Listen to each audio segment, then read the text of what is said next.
बस सध्या Nariman point marine drive परिसरात जे प्रचंड गर्दी झालेली आहे, चाहत्यांची असेल किंवा तिकडे काही गाड्या देखील दिसतात, तर तिकडे ही बस देखील अडकली आणि या बसची दृश्य आपल्याला आलेली आहेत समोर।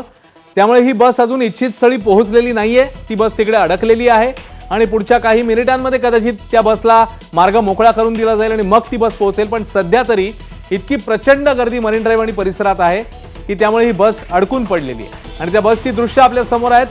विजय रथ जो आहे, विजय मिरवणूक ज्या बसमधून निघणार आहे ती बस आता गर्दीमध्ये अडकली आणि हीच त्या बसची दृश्य आहे।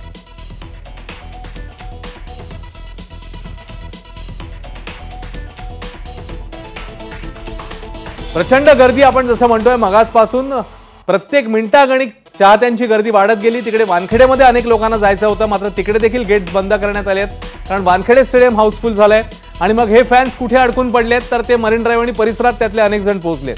तर विजयी मिरवणूक बघायची आहे काहींना, त्यामुळे ते देखील तिकडे आलेले आहेत आणि याचा परिणाम काय झालाय? परिणाम हा झालाय की जी विक्ट्री परेड ज्या बसवरनं निघणार आहे, जो विजय रथ आहे, ती बस सध्या अडकून पडली आहे आणि हीच ती बस आहे। ही बस आता इच्छित स्थळी म्हणजे नरिमन पॉइंटच्या ज्या स्पॉटवरून ही विजयी मिरवणूक निघणार आहे तिकडे पोहोचायला कदाचित पुढची काही मिनिटं लागू शकतात।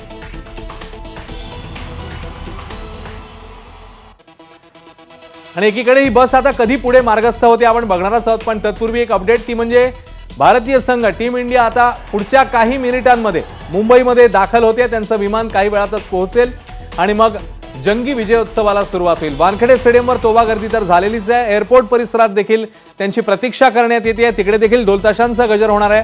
मात्र त्याकरता काही वेळामध्येच भारतीय संघाचं हे विमान जे दिल्लीहून निघालेलं आहे ते आता काही मिनिटांमध्ये मुंबई एअरपोर्टवर दाखल होईल। या क्षणाची मोठी अपडेट, पुढच्या काही मिनिटांमध्ये हे विमान येणं अपेक्षित आहे।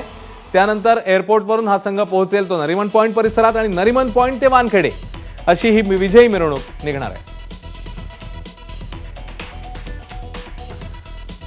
आणि पुन्हा एकदा आपण आपल्या खास पाहुण्यांकडे जाणार आहोत, सुनंदन लेले सरांकडे पुन्हा एकदा जाऊया। सुनंदन लेले सर, जसं तुम्ही म्हणालात 2007 ला देखील तुम्ही पाहिलेलं होतं, परत 2007 ते 2024 17 वर्षांचा हा काळ आणि त्या 17 वर्षांच्या काळामध्ये 9 वर्ल्ड कप खेळणारा रोहित शर्मा, एक युवा प्लेअर रोहित शर्मा, ते एक ज्येष्ठ खेळाडू कॅप्टन रोहित शर्मा, हा सगळा प्रवास तुम्ही काय सांगाल रोहितच्या परफॉर्मन्स बद्दल लेले सर?